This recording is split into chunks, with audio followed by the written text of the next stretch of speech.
All right, well, welcome to our committee meeting today. We thank you very much for coming, and if y'all would all come up and sit up here at the table with us, we look like we had a big committee.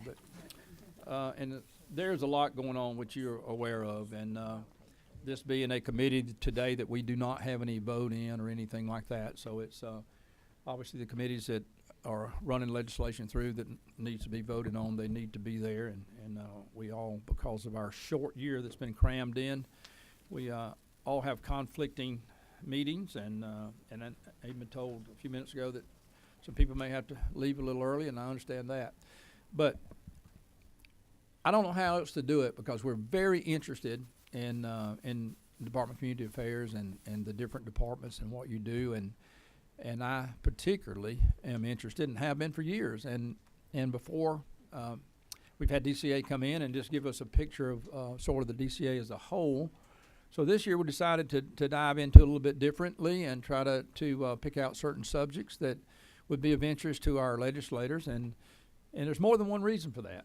One is because we want to know what's going on in DCA, and secondly is because the more we know, then the more we can promote it in our districts and in our hometowns and our communities. And even we had a testimony from one of our members, I believe it was Representative Jackson, that the first meeting we had with DCA 2 years ago, I believe it was, Representative, that you said that something in that meeting triggered something that you didn't know, and you went back home and actually got with DCA and implemented the program. So your best salespeople are the people that's in this room, because that's what we want to do is help our communities. And I really appreciate DCA and their willingness to even on short notice to respond to us. And today we have with us Miss Carmen Chubbs, and she's been with the agency for quite a while. And sad to say, I don't know if she wants to announce it, but we're going to be losing her after 28 years. Is that correct?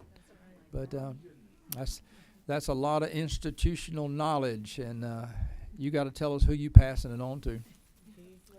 All right. Oh, three of them. Yeah, three of them, right? Okay, I got it.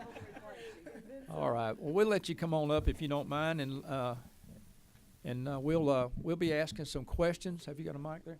Okay. If you don't mind, we're gonna probably, as you go along, we do not plan to interrupt you, but I'm not gonna promise we won't.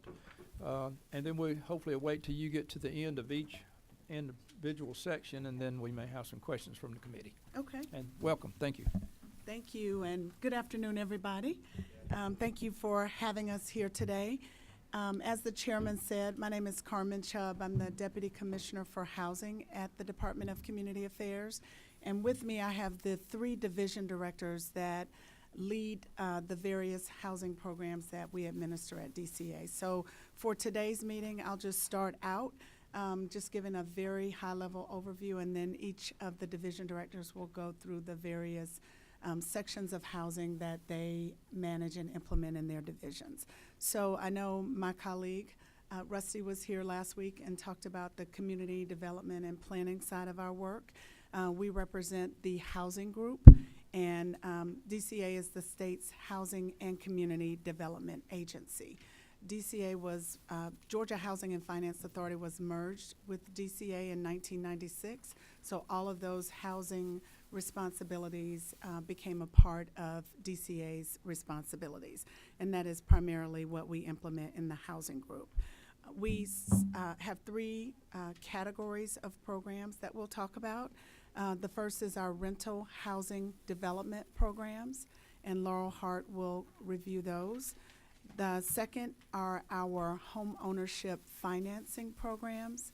And then thirdly, we will talk about what we do in housing assistance, which includes rental assistance and programs for individuals who are homeless or have special housing needs. So with that, I will pass it off to Laurel to talk about our rental housing development. Thank you, Chairman Pruitt and committee members. Good afternoon. My name is Laurel Hart, and I'm the Division Director of DCA's Housing and Finance Division.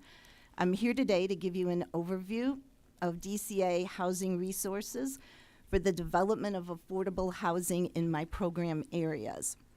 These resources primarily fund the creation or preservation of affordable rental housing for Georgia's growing workforce, aging seniors, and residents most in need, the disabled, homeless, and very, very low income. We put a copy of our presentation in there today, so I'm going to walk quickly through our most significant program, which is the Georgia Housing Credit Program. And specifically, I'm going to talk primarily about our 9% housing credit. The Georgia Housing Credit is one of DCA's largest and most successful tools for encouraging private investment in the creation and preservation of affordable rental housing. The federal credit allocated to Georgia by the United States Treasury is matched by a state housing credit created in 2001. The credit is responsible for nearly all of the affordable rental housing built and preserved since the program was authorized in the Tax Reform Act of 1986. Georgia tax credit properties are currently home to more than 100,000 Georgia families. The housing credit's high performance is partly the result of its pay-for-success model. The federal government awards credits only after properties are successfully completed and occupied, and can recapture credits for noncompliance, which creates a high degree of accountability for program participants. Private sector investors and not taxpayers bear the financial risk and are closely involved in monitoring and oversight. In order to ensure geographic allocation of resources through Georgia, policies for the credit program include a 35% rural set-aside and a rural preservation program designed to ensure that smaller properties in rural counties are maintained in accordance with DCA's high-quality standards. The map in your handout represents the location of rural properties funded in the last 5 years.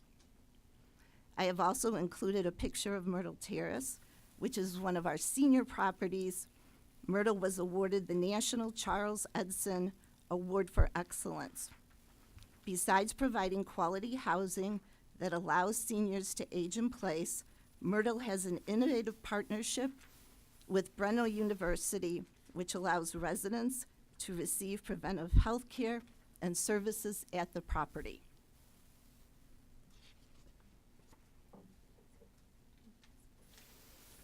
I'm happy to take any questions you might have about this program.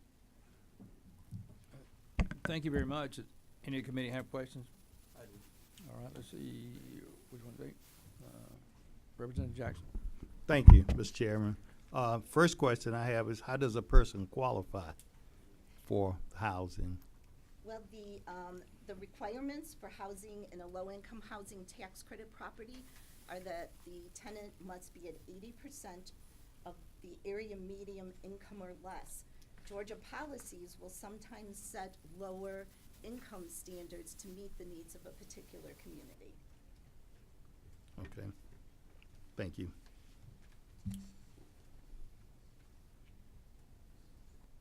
And Representative Martak, how do you pronounce that? Maciak.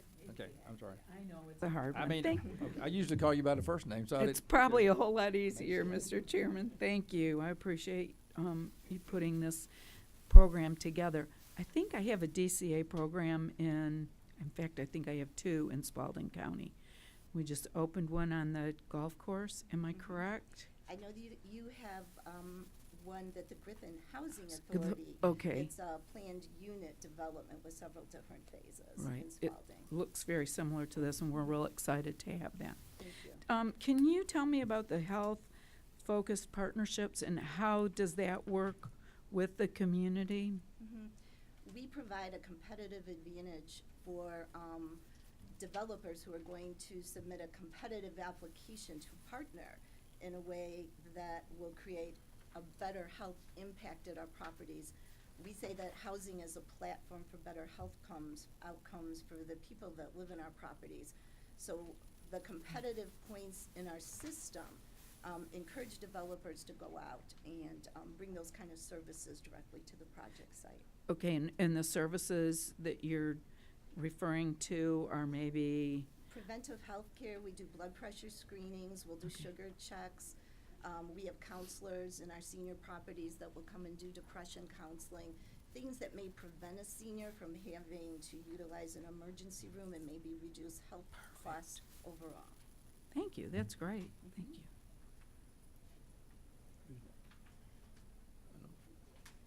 Representative Caldwell? Thank you, Mr. Chairman. Thank you very much. This is wonderful. Representative Jackson beat me in my first question. I was going to ask, how do we define affordable housing or affordable rentals? I see on the Myrtle Terraces here, average income at $20,780. What's the typical rent look like? A typical rent for a property in Gainesville, which is part of the Atlanta MSA, would probably be about $800 per Okay. month. And we do control rent increases too, so that seniors, especially on fixed incomes, can continue to reside in the property Okay. without fear that they'll become rent burdened. That makes perfect sense. Mr. Chairman, can I ask a follow-up as well? Absolutely. Oh, and I lost my follow-up. Yeah, I'll come back to it. Thank Okay, you. very good. I've done that a few times. Wasted on asking for permission. No. Representative McLean? Thank you, Mr. Chairman, and I want to say that you didn't beat me to my question, and Representative Caldwell, didn't beat me to my. I saw the 100,000 households. Is that like 100,000 houses, or is that just? I'm just trying to get the definition of word household. It's 100,000 units. So our units our properties may contain 1-bedroom, 2-bedroom, or 3-bedroom units. So it is an approximation of the number of people that live in the 100,000 units that are in the 1,000 properties that are within our portfolio. So it's 100,000 People. people. Okay, Right. good. That's kind of what I was. It's 100,000 units. So the families, there may be one person. So the number of people that we serve is actually greater than the number of units. So there's 100,000 units, We have and then there's 100,000 multiple people units. live in those Oh, units. 'cause- okay. That's Because correct. that's why I was trying to get the definition, because if it's I have one of those. Okay, and I guess I'm out of Gwinnett County, and I did make a circle on your map, and I didn't see anything in Gwinnett County, but I guess we're not rural enough anymore. You don't have any low-income people. Right. The map focuses just on the 128 rural properties that we have funded in the last 5 years.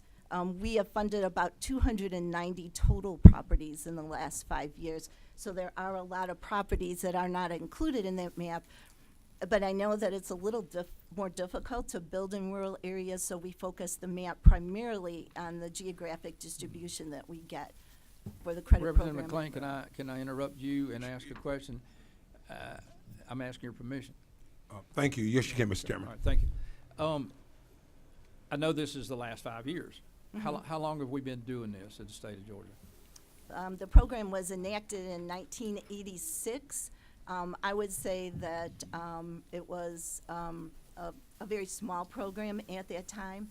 Most of those properties have aged out of the program. But I would say that the program started to be robust in around 1995. I think my question is leading to that, is there a way to go back and show us where they have been in the past and where we are now? I mean, Yes, because I was once overall, rural, because- Mr. Chairman. But he's my friend. But in reality, they do time out after 10 years. No, Is that right? the credits time out after 10 years. It's actually a 30-year program. So they're still in the affordable housing even though they time out of the credits? Even though the credits time out, the property remains rent restricted for a longer period of Okay, time. I didn't realize. Yes, sir. All right. So could you possibly show us then overall what's been happening since 1986 so we'll know? Because Representative McLean may have got the first 10 that were ever built in his community. So. I can provide you with whatever information or for whatever area that you need. Okay. Thank you. Thank you. Who's next? What? Yeah. Say it for me. Say it for me one more time. Mayfair. Mathiak. Okay, got I it. know. I'm the girl with no name. Do you, is there a percent that is set aside for military personnel, retirees? There's not a percent that's set aside, but properties can have a preference for veterans. And we do have some properties that have been built specifically to house homeless veterans. So one of the benefits of the tax credit program is it has the ability to be flexible to meet the needs of a particular community. That's great. Thank you for the flexibility. Representative Jackson? Thank you, Mr. Chairman. Again, I'm coming back to qualifying. I see on here, on the Myrtle Terraces, that the average age is 76. Does that mean for everything or just for the seniors? Is there an age requirement? That property is designated for seniors, so the actual designation says that everybody that lives in the property needs to be 55 and over, and that's a fair housing rule, which allows children to be excluded. But what we find is the average age at the housing in Georgia is much, much older than the minimum age to live in the property. That question makes me wonder, a lot of, I'm sorry to say it, but a lot of grandkids are coming to live with their grandparents. Has that been an issue, or has that changed anything? Well, we do build a significant number of family properties, so seniors with families can reside in our family properties, and some of our properties have a lot of amenities for children, and so that might be a more appropriate. So you try to relocate if that's an issue? If they wanted to, correct, and each owner could choose not to restrict children. That really is a marketing issue, Okay. depending on the population. The owners indicate that the older the population, the less likely they are to have a need for units with children. All right. Representative Hobson, sorry. Thank you, Mr. Chair. Going back to the homeless veterans, can you further define the flexibility? They can be given preference over other tenants under the regulations. So we do have several properties, some of them built on the grounds of the VA hospitals that really house exclusively veterans. We also sometimes combine vouchers like the VASH voucher with our housing, and that also brings in veterans. So my understanding is you can accept veteran vouchers, housing vouchers? Is That's that- correct. Okay. I want to welcome my buddy here from Savannah. He's not on our committee, but he's worked a lot with DCA under the housing, and I invited him to come sit with us and also engage in questions if he has any. So, I just have, Mr. Chairman. you're on, I think. You mentioned this. Let me digress for a minute. I did some research because I was infatuated with DCA having 64 programs, It's a lot. going back to the homeless, veterans, housing, and so we ran across the Georgia Dream program. The Georgia Dream program in our community, I know here you have Well, 7,500. let me stop you here because you haven't got to that yet.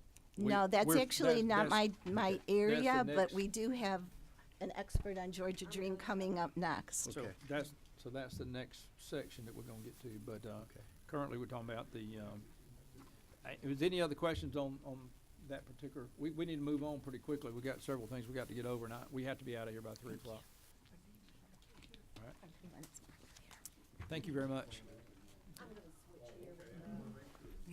Let me ask one question while you're walking away. Obviously, there's a limited amount of funds, I'm assuming? And this is all federal funds? You said matching, you said 9% tax credit. Is that 9% split two ways, or is that, what is the match? The match is the state credit, so it is a dollar for dollar credit with the state credit. Okay, so the 9% would be federal. The 9% is federal with a matching state credit. That's right. Okay, okay. And then the state, I mean, the federal government allots you so much per year based on what? The IRS has a formula, and one of the factors in the formula is the population of Georgia. For 2018, we received approximately 28 million of credits. And how far does that go against the needs? It's meeting less and less of the needs as apartment rents and the lack of affordable housing becomes greater and greater. We build somewhere around 30 properties each year with what we're allocated, but we're finding that rising construction costs and increasing need is causing us to maybe fall a little behind as opposed to keeping up with what we're doing. I'm sorry, I shouldn't have let you get up, because Sit back down. and we may actually end up, Miss Brenda, we may actually getting through what we can get through and have you come back at a later time. We'll get to you, I promise, but. There you go. There you go. He is a valued engineering. He likes that valued engineering. We do value engineering quite a bit. How many units would this possibly put out, the 28 million? It puts out, I think this year we had about 2,500 units, 2,300 units. Okay. And based on the 2,300 units compared to our needs, are the needs growing faster or slower, or are we keeping up with the needs, but we still got to catch up on what we, actually what I'm saying is it growing by 2,300 or more per year? It's growing significantly. We're finding we also have the need to continue to preserve our aging portfolio as well, which is taking away from the creation of new properties. So I'm going to ask the question a different way then. What is our current need in the state? How many units would we really need in the state? I would say I don't know, we'll have to think through how to translate it to units, but we have about 500,000 people in Georgia who pay more than 30% of their income towards rent. So those are families and households that are cost burdened and really in situations where they are making choices between childcare and food and other things that their family needs. So You're saying those 500,000 are qualified, probably? more than likely. Okay. And that's 500,000 means 500 that is not currently in the housing? I would say that they, if they're paying more than 30% of their income, they're not likely already in this housing. This is people or units? This is, I believe it's people. Yes. okay, so that's going to be average, what, 3 per house? I mean, I don't know what average you use, but Probably- something like that? Probably 2.5 to 3, yes. Okay. And so, do you know the rate that it's growing by any chance? I do Or if it is not. growing, and maybe it's not. I It don't is know. growing, yes. As rents grow, and the cost of housing increases, we do see that number increase. We could provide you better data on that. What I'm giving you now is from memory, but, we can certainly provide some data on that. Okay. And is it geographically different? Sorry. I would say it is geographically different, and the demographics of a small rural area are significantly different than an area of Atlanta. And so I think that's part of the problem with putting out one figure, is that the needs are different. In almost every county in Georgia, we do market studies, we look at the needs, but we do it more on a location basis. Could you provide us with any of that marketing information so we would kind of know what the needs are throughout the state? Or is that available, or is it online, or? I'm sure we could. We have some data. We have so much data. Carmen just mentioned we might have that in our consolidated plan in a more comprehensive look as opposed to a site look. Very good. So yes, we can provide that. Thank you. And the last question I have is that out-of-state dollars, I know it's matching for the credits, but your organization, the DCA, your department, how much money from the state of Georgia is allocated to your department? I'll answer it a little more broadly, just in Sure. housing. So we have the matching credit that Laurel described. And then we also have about 3.2 million that is allocated to the State Housing Trust Fund for the homeless. So for housing resources, those are the two areas that the state supports affordable housing. Okay. Very good. Thank you so much. I got a couple of questions. Who's got one? Representative Dukes? You gave a figure earlier. I think it was like $28 million for 2,300 units. I missed how you got to that. The correlation that you were making with those numbers. The 28 million is the amount of credits that were allocated, but the credit does not usually constitute 100% of the development costs. We leverage outside resources with the credit. What that figure produced last year was about 2,300 units of housing, and I think that was in about 34, 35 separate properties. Okay, thank you. Thank you very much. Sure, absolutely. Maciak. Representative Maciak. Can't use that. Oh, God. You see? Which areas are you serving more? North Georgia, South Georgia? Can you give me an idea of that? It's, I mean, it's based on needs. So there's Right. some counties, those counties with populations of 5,000 or under, sometimes are better served with different kinds of housing. These properties maybe tend to be a little bit larger. One of the programs that we have fashioned with our 4% bonds, 4% credits and tax-exempt bonds, is a partnership with USDA to make sure that smaller USDA properties in our smallest counties remain as high-quality units and preserve them for a longer period of time. So it's hard to say that. I think there are some very small areas that maybe it wouldn't be appropriate to build a bigger property. But I think you can see by the map of just the last 5 years, we do a pretty good job of covering a wide geographic area It looked of like the it. rural areas. Right, it looked like it, and that's why I was asking, just yeah. Okay, thank you. That's it. Thank you. I've got more questions, but I'm not going to keep you any longer. Thank you. Thank you. We'll talk again. Thank you very much. Thank you.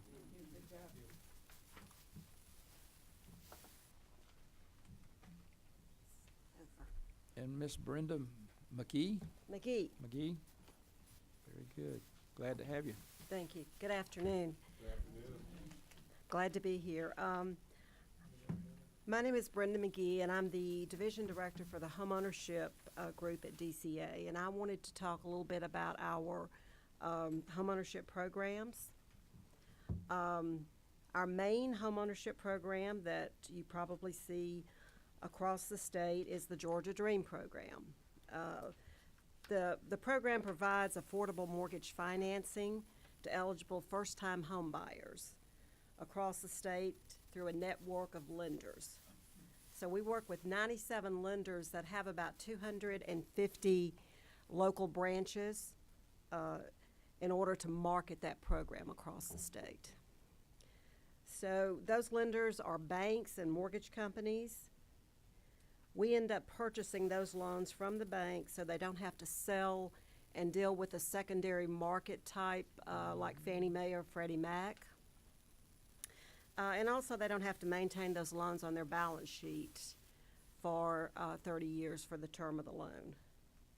So we have a full-time outreach person that works with the banks across the state to provide training to their staff as well as all the real estate professionals. So we're trying to make everyone aware of the Georgia Dream Program across the state. So we also attend local events to promote the program. We recently had an event in the Savannah area with Representative Gilland, who is here, and he wanted us to come and speak to his constituents, and he planned that for us, and we were able to come on a Saturday and meet with some of the people and just let them know about the program. We do offer down payment assistance with those programs. There's a standard $5,000 down payment assistance, but there's some specialized down payment assistance that I gave you on the map here that is directed to public safety employees, educators, healthcare workers, or a household member with a disability. So we do $7,500 for that. There's also a special program that we have in some distressed counties that is a time-limited program that's $15,000. So I've given you a map of the highlighted counties that we've supported over the past 5 years in your handout. Thank you. What's your limitation on how many dream owners that you can help? Last year we did over 2,000 new homeowners with an average loan of about $140,000. We fund the program through a bond program, so right now we try to stay within a $250 million cap on that program. So last year we were up against that limit. Okay. What percentage of applications that qualify do you get to actually help? Well, since we have our lenders that are taking those applications, they generally will look to make sure they qualify for our program before they send them to us. So if you have a local bank that has, or a lender, I'm going to say Homestar, who's one of our biggest lenders across the state, if they have an applicant that comes to them to purchase a home, then they would look to see if they qualify for our program. Are they a first-time home buyer? Do they meet the income limits? Because all of ours are low and moderate income. So we do have an income limit for the household. Mm-hmm. So generally, most of the loans that are sent to us over the course of a year are approved because they're being screened by the lender up front. So as far as funds available, then you don't really have an issue with that currently. We do not. So it's more about getting the advertising and getting people to be aware of it. Because, I looked, I don't know what it is now, but I looked a couple of years ago and I saw one dot in my district and I thought, my goodness. And so it falls on the fact that, again, back to the legislators being here and helping people know that it's available.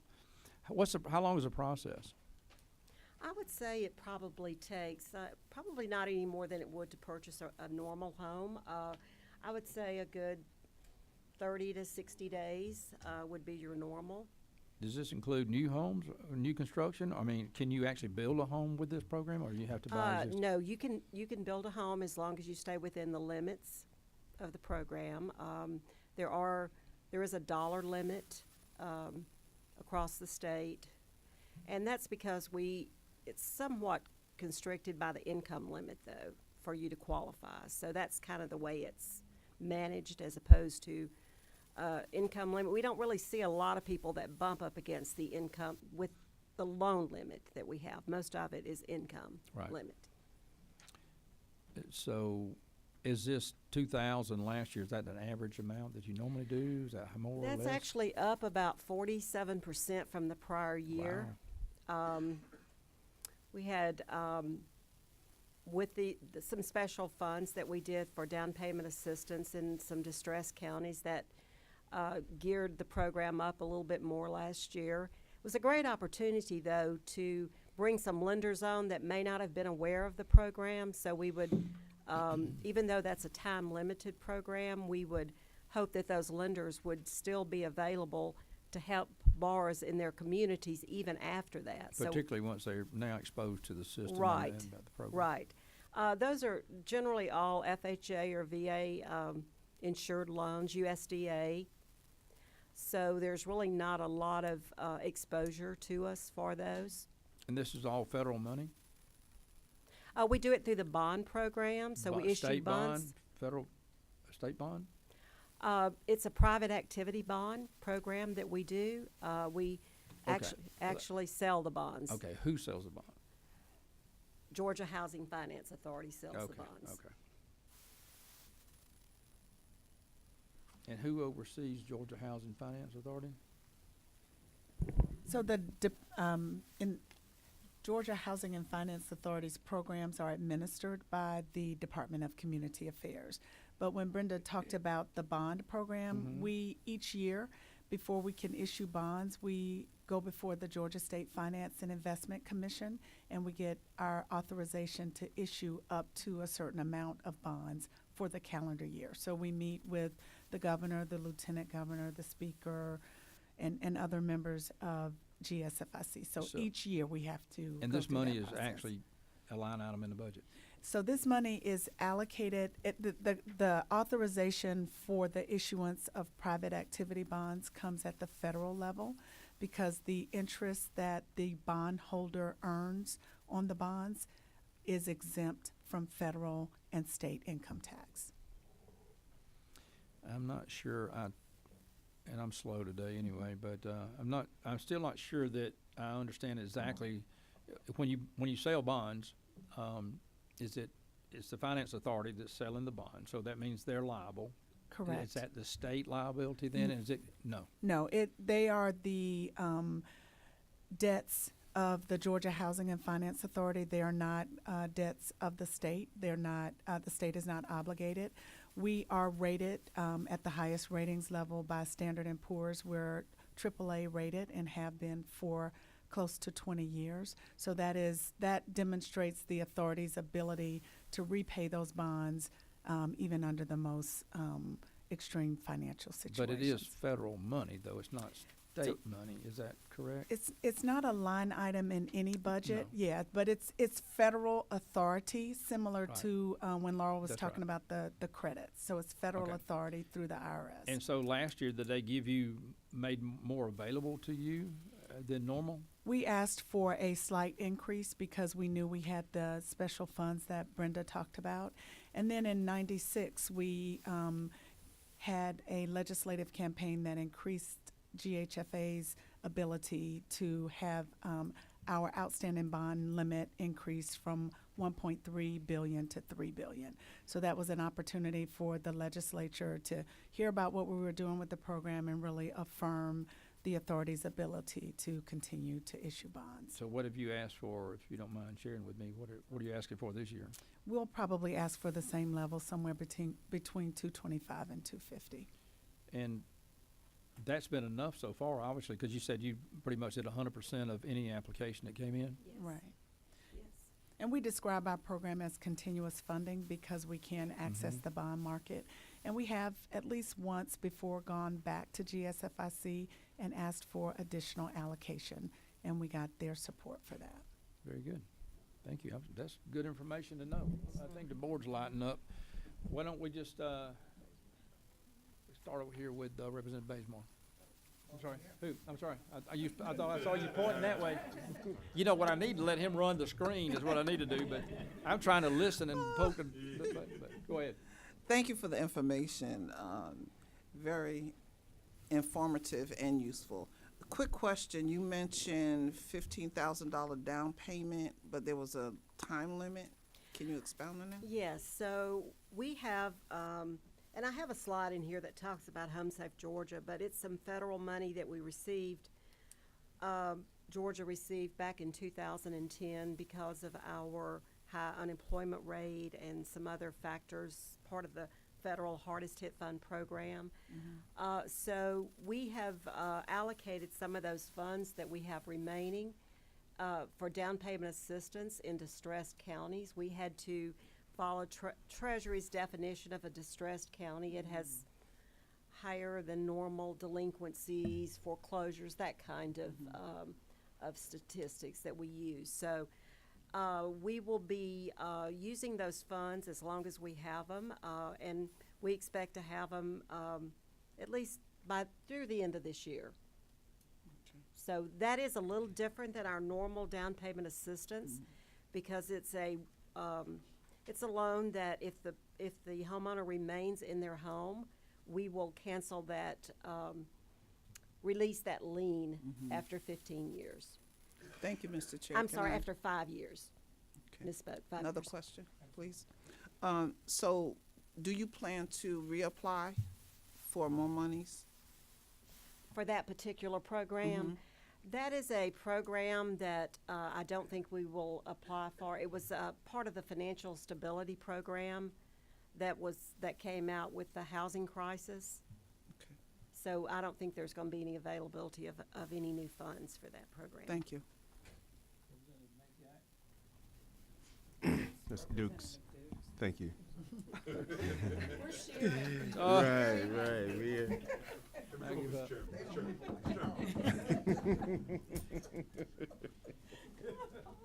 This is my bodyguard over here. Sorry. Ms. McGee, I have Yes. a couple of questions. You might have mentioned one of them. One of them was 15,000 down payment assistance. I see a $7,500 down payment assistance to a certain group of employees. Right. How do we get to the 15? The 15 is in special counties. I can certainly list those counties, but they're not available to everyone across the state. Anybody that's in those counties can get the money, no matter what, Okay. if they qualify for a Georgia Dream loan. Is there down payment assistance available for anyone else other than this special group? Right. So if there is a $5,000 general down payment assistance, it goes up to $7,500 for this specialized group. Okay.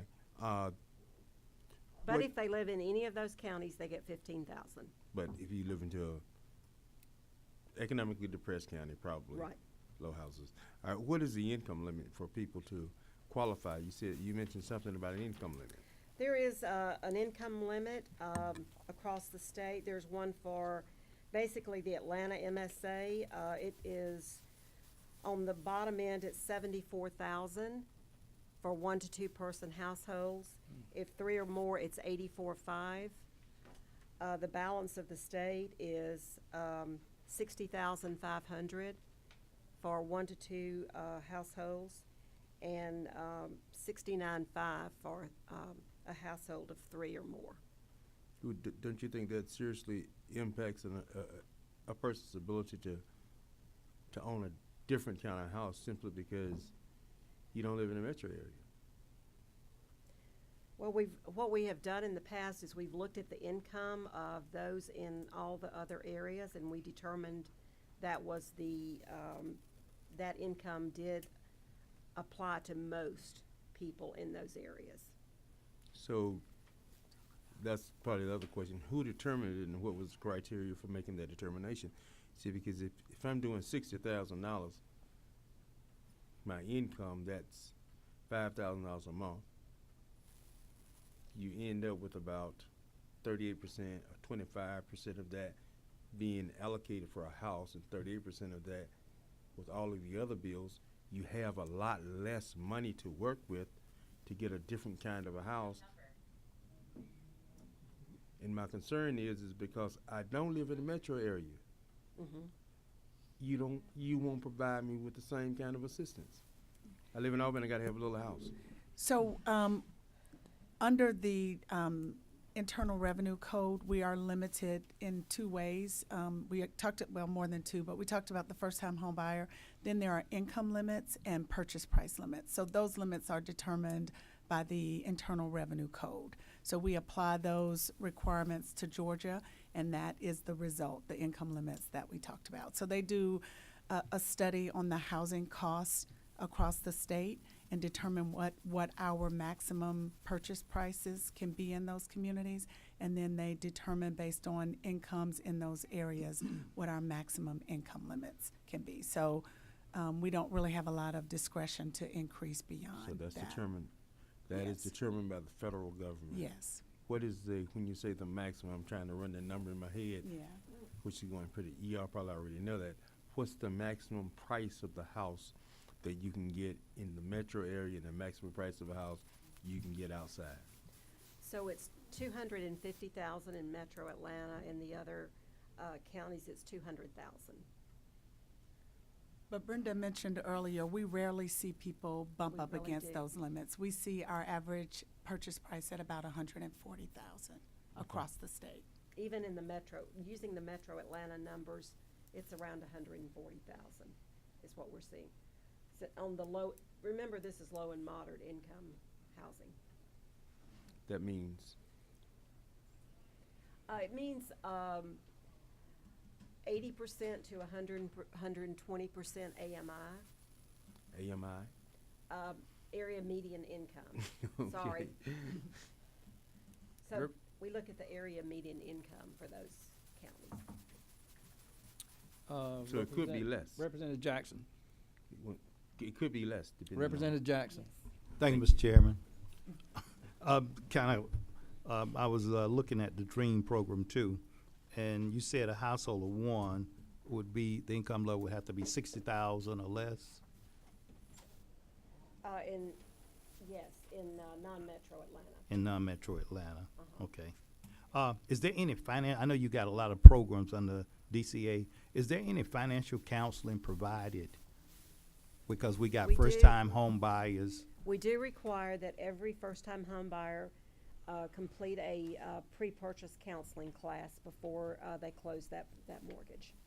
Good. So everyone has to complete it. We have a certificate. One more question, Mr. Chairman. Absolutely. How does the process start? I heard you say they go to a lending institution, and the Right. lending institution would direct them to you. Is that the only way the process gets started? Or can I tell them about DCA's programs? You can tell them about our programs. They'll go to our website. It will direct them to the mortgage lenders that serve a particular county. We always give them several choices. They can work with, probably in Gwinnett County, I believe you said, there's probably 20 different lenders that work that county, so they can choose whichever lender they can do. And our interest rates are very competitive with the regular market also. Great. Thank you so much.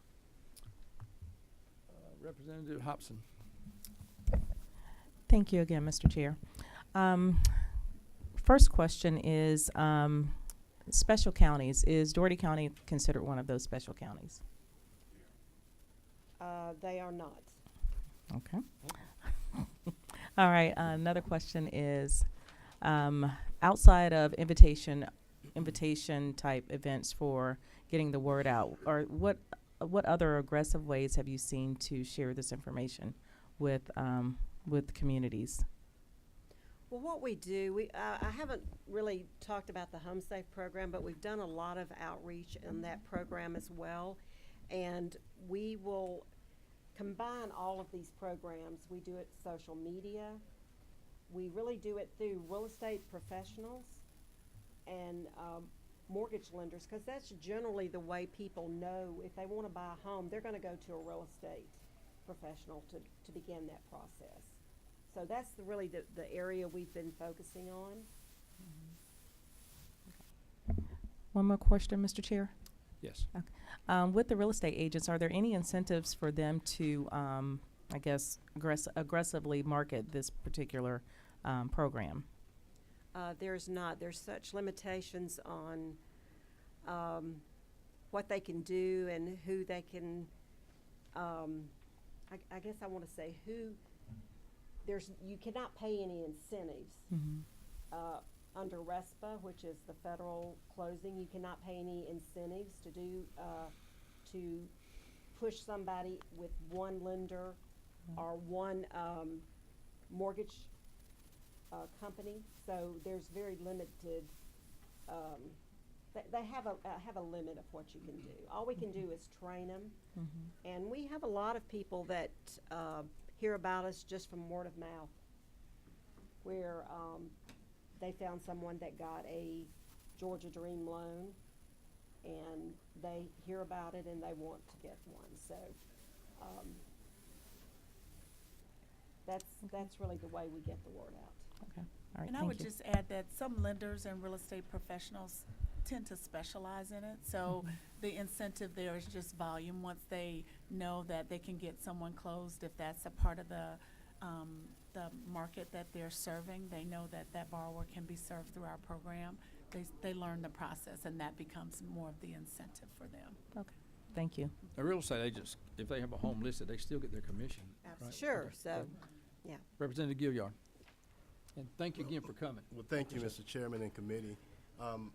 You alluded to a couple of things with the Georgia Dream program. About 2 years ago, as I was saying, you had about 64 programs. I was infatuated with the breakdown of all the services. So in my area, we talk about poverty all across the state of Georgia.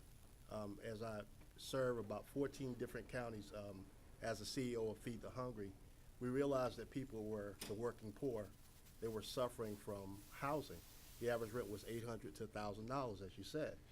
The Georgia Dream program, Mr. Chairman, in our area of Chatham County, we've got 144 people in homes in the last 2 years. Awesome. Now, we started out with the $15,000 down payment assistance. So Ms. Jones doesn't have a 624 Beacon. She has a 550. She has limited income. As a representative, I advertised the program under my office, partnered with DCA, and got the word out to people that want to come out of renting to owning. Most of those were women, single mothers. Over 100 out of 144 were women. We started out with 15,000, and then the city of Savannah had another 7,500 from the Dream program. So now we have $22,500 on a $100,000 or $125,000 home. The rent just went from $800 to $1,000 to about $400 or $500. We're attacking and breaking the recidivism of poverty. The program is working so much that Ms. McGee recently came down. We found about $43 million or so to look at those that are struggling from 2015, that purchased a home from 2015 and back, that are struggling on their mortgage, to give them up to $50,000 in helping them catch up on their mortgage. Here's the thing, and I wish I could say it to the entire House of Representatives.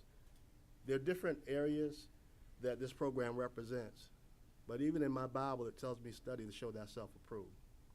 And what I've done, Mr. Chairman, is I'm infatuated. I'm infatuated with DCA to find out what we can do, like you and like you care about this entity to service Georgia. And I'm telling you, if that program is in your area, your people can benefit. We can advertise it through our own districts. That's right. Our own propaganda machines. I'm so much, I got a commercial running on my website. So this Saturday, they'll be back in Savannah. We usually have pack houses. We're gonna be in an area that is also, I think, Opportunity Zone area. And we're coming back next month, so almost every month, consistency, the Georgia Dream Now program. listen, don't dominate all the, I just, you know. Hey, I just, the thing that makes me feel real enthused about it is that I've seen people that say, I'm ready to make that move from renting to owning. And they trusted the program enough. You talked about counseling. Instead of paying that credit doctor $400 to $1,000, they give the state $50. Am I correct? It depends on their income. It could be less For counseling. for counseling session. Let me show you how to get to that 624. And so that's been the success of it, and it's the #1 program in our area. When Ms. McGee came with the Home Safe, they're so enthused because a lot of people were affected by Freddie Mac and Countrywide and all the above. So now we get a chance to help them help themselves. And I really appreciate you coming and giving that testimony. Carl and I have been talking about this for quite some time, and we've been friends, oh gosh, way long time before me and you ever came up here, I guess.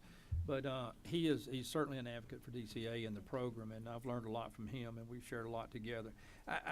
The one question I do have before you leave, Okay. it talks about the income here, 60 and 59. There's nobody very few people that make that kind of income. So is there a bottom? If you got to be over a certain amount before You you can't get be up? over that. That's I know, but I mean, is there a bottom?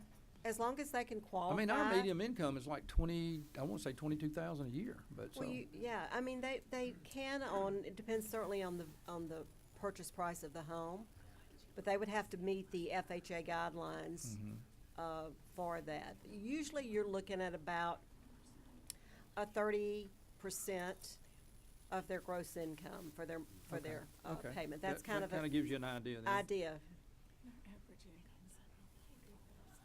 Yeah, our average income is way below all of these Yeah, limits too. I thought, man, there's people in my district would love to be making that kind of Right. money, but I know we're, it's 3 minutes past 3, and I know we didn't get finished, Okay, but it's not about how fast we get through it, it's about how far we get into it and get people's questions answered. And, I think with our help and with your help, we can continue to expand this program and, look forward to it. And Ms. Chubbs, we definitely gonna miss you, I mean that. Thank you But, very much. Thank you, Congratulations. and thank y'all for coming today. so if y'all have any questions about any of this, you can contact us.